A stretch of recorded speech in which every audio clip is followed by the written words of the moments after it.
Здравствуйте, вы смотрите «Дорожный патруль» на башкирском спутниковом телевидении. Смотрите сегодня в выпуске.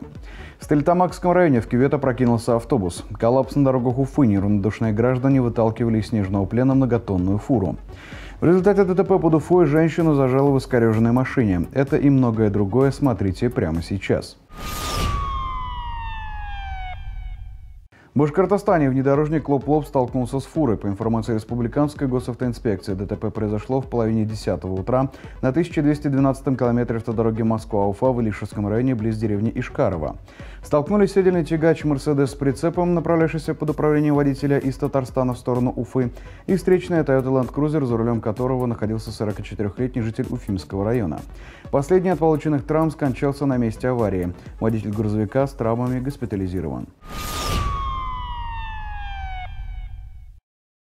В минувший вторник, в первом часу дня, в Стерлитамакском районе на 7-м километре автодороги Стерлитамак-Раевка пассажирский автобус «Нефас» ехал в кювет с последующим опрокидыванием на правый бок. В настоящее время известно, что автобус направлялся по маршруту Стерлитамак-Набережные Челны. В салоне находились 13 человек, включая водителя. Никто из них не пострадал. Пассажиры на выделенном автобусе последовали дальше. Кроме этого, в социальных сетях прошла информация, что авария могла произойти из-за водителя Нивы, который выехал на встречку и вынудил водителя автобуса съехать с трассы, чтобы избежать ДТП.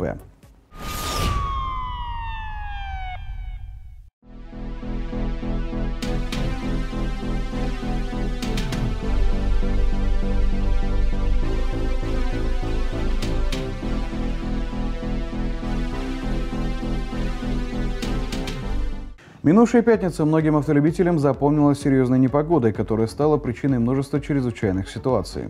Так, в Кумертау шквальный ветер опрокинул стеллу на въезде в город. К счастью, обошлось без пострадавших. По информации администрации города, данная стелла была установлена после новогодних праздников. А в столице республики с 6 до 11 часов утра произошло 80 ДТП. Об этом сообщили в столичном отделе ГИБДД. В среднем в Уфе за сутки происходит 80-100 аварий. Во всех авариях зафиксированы механические повреждения транспорта. Погибших и пострадавших нет. Огромное количество аварий привели город в состояние коллапса, Уфу сковали 10-бальные пробки. Массовое ДТП произошло на объездной трассе микрорайон Затон. В аварии приняли участие по меньшей мере 5 автомобилей. К счастью, обошлось без пострадавших. А на улице Аксакова столкновение привело к затору, в результате которого были заблокированы десятки трамваев. Стоит отметить, что стихия помогла и сплотить людей. Огромный затор возник на пересечении улиц Пархоменко и бульвара Ибрагимова. У остановки общественного транспорта «Металлургическая» было полностью парализовано движение из-за застрявшего на подъеме большегруза и сломавшейся «Газели». Автомобилисты попытались вызволить из плена застрявший большегруз, но это не удалось. Из-за полного перекрытия дороги было принято решение сдвинуть с проезжей части сломавшуюся «Газель». На борьбу со стихией были брошены значительные силы. По данным пресс-службы мэрии, на городские дороги по линии управления коммунального хозяйства и благоустройства вышли 293 единицы техники. 69 работников расчищали тротуары и площадки остановочных павильонов общественного транспорта. Еще 145 единиц техники убирали придомовые территории и междворовые проезды домов, обслуживаемых управлением жилищного хозяйства. Работали 850 дворников УЖХ. За 12 месяцев 2018 года на территории города Уфы произошло 204 дорожно-транспортных происшествий с участием детей, при которых 216 несовершеннолетних получили травмы и 2 ребенка погибли. Из 204 ДТП в 90 случаях дети пострадали, являясь пассажирами. Именно поэтому сотрудники столичной госавтоинспекции регулярно проводят рейды, в ходе которых они выявляют нерадивых родителей. В настоящее время многие родители уже пользуются детскими удерживающими устройствами, однако находятся и такие, которые, прикрываясь неудобством ребенка, рискуют его жизнью каждый день. Одного такого водителя сотрудники столичной госавтоинспекции выявили в ходе рейда на парковке у школы в Кузнецовском Затоне. Чего вы ребенка где детское удерживающее устройство? Зайди там. А почему ребенок впереди? Ну потому что он плакал. Боитесь, пожалуйста. Что делаете? Идите. Почему нарушаем? Здравствуйте. До свидания. Что творите-то? Какие документы? Что творите? Беспредел что какой-то? Беспредел. Это беспредел. Мало того, что ребенок сидит на переднем сиденье без детского удерживающего устройства, он еще и не пристегнут ремнем безопасности. Кроме этого, сам водитель не имел водительского удостоверения. По данным правонарушениям, на водителя был составлен административный протокол. Согласно Кодексу об административных правонарушениях Российской Федерации, за перевозку детей в салоне автомобиля без детских удерживающих устройств, водителю грозит административный штраф в размере 3000 рублей.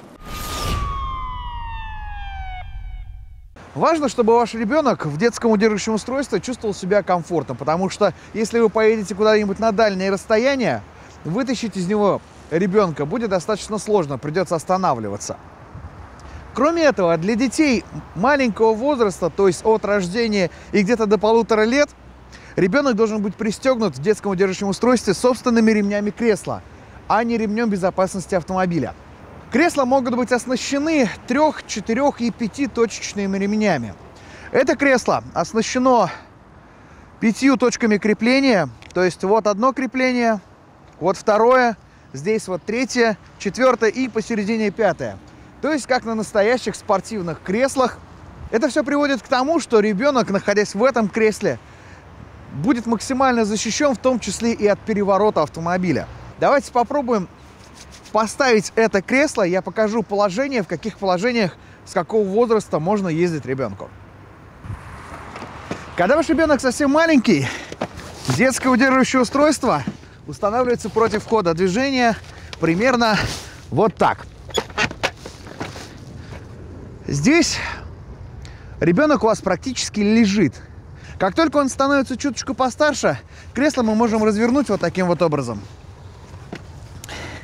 Это второе положение. Когда он станет совсем большим, вот можно вот так поднять. В первых 2 положениях ребенок будет удерживаться вот этими ремнями, про которые я уже говорил. Это специальные 5-точечные ремни. А в 3-м положении, когда кресло будет стоять вот так, он будет удерживаться уже вот этим вот ремнем безопасности. Конкретно этот экземпляр рассчитан до 50 килограмм веса, то есть ребенка сюда можно сажать почти до 12 лет, то есть до того периода, который обозначен в правилах дорожного движения. Заканчивая этот сюжет, хочется обратиться ко всем родителям. Не экономьте на безопасности собственных детей. Покупайте кресла надежные и, желательно, которые прошли краш-тесты. Краш-тесты можно найти в интернете, равно как и отзывы, как и всю сопутствующую информацию. Но учтите, кресла, которые прошли краш-тесты, успешно прошли краш-тесты, стоят чуточку дороже, чем обычные кресла, которые вы можете купить в крупном гипермаркете. Поэтому еще раз, не экономьте на безопасности своих детей, ведь их безопасность в ваших руках. В Уфе прошла всероссийская акция «Студенческий десант», приуроченная ко Дню российского студенчества. На этот раз сотрудники госавтоинспекции пригласили в гости учащихся Уфимского многопрофильного профессионального колледжа. Встреча началась со знакомства с историей и работой подразделений городского полка ДПС ГИБДД.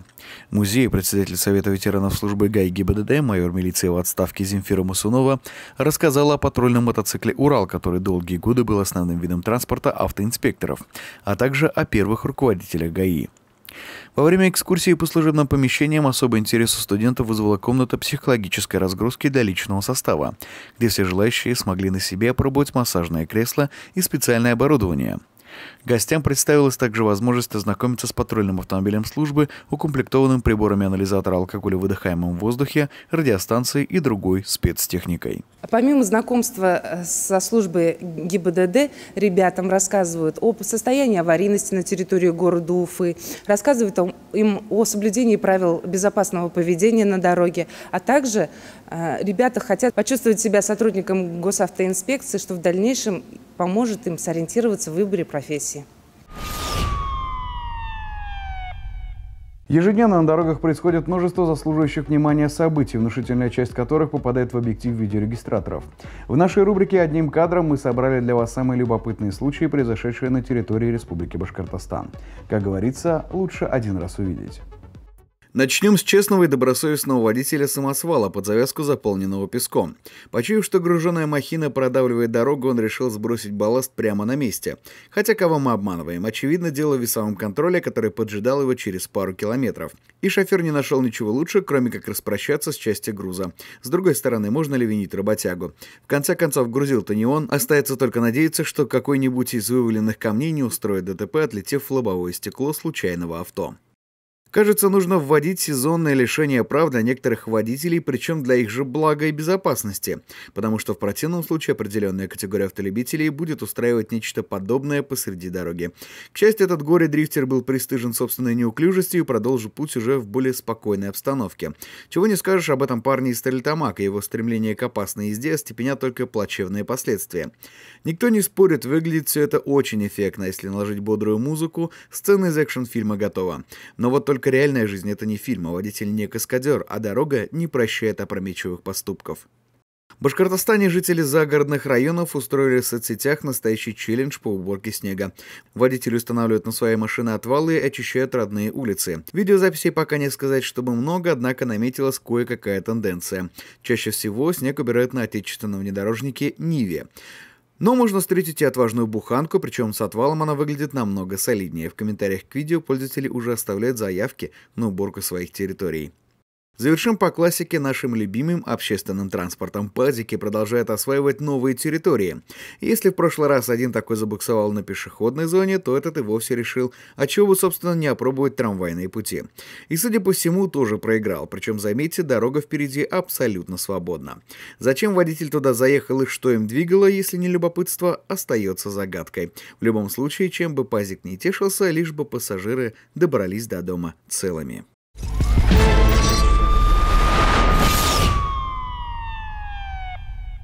Автошкола «Автокурс». Обучение на все категории. Город Уфа, проспект Октября 132/3, поселок Чесноковка, улица Школьная, 2/2. Телефон 293 4606.